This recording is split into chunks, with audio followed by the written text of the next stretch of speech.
ఎక్కడైతే రాహుల్ గాంధీ అబద్ధపు మాటలు చెప్పి నిరుద్యోగుల ఓట్లు దుండుకున్నారో అదే ప్రాంతానికి వెళ్లి కాంగ్రెస్ ప్రభుత్వ మోసాలను ఎండగడతాం.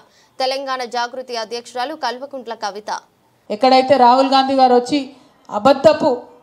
అబద్ధపు అంశాలను ముందుకు తీసుకొచ్చి విద్యార్థులను కన్ఫ్యూజన్ గురి చేసి దొంగ మాటలు చెప్పి దొంగ ప్రమాణాలు చేసి ఓట్లు తెచ్చుకున్నారు.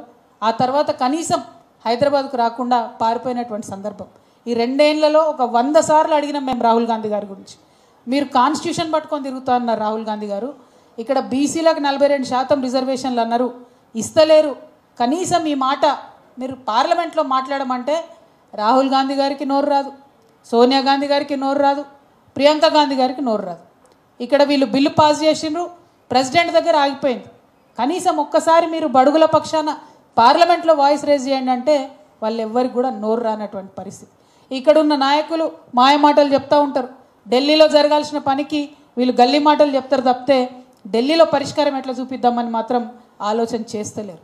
నేను ఉట్టిగానే అలిగేషన్స్ చేస్తలేను.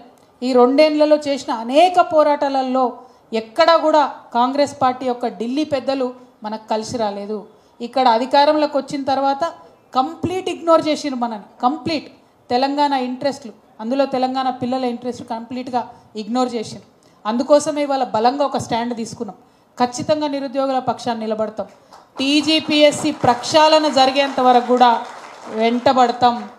ఏదైతే మనం జాబ్ క్యాలెండర్ ఇస్తామని ప్రామిస్ చేసినరో అది ఇచ్చేంత వరకు కూడా వెంటబడతాం.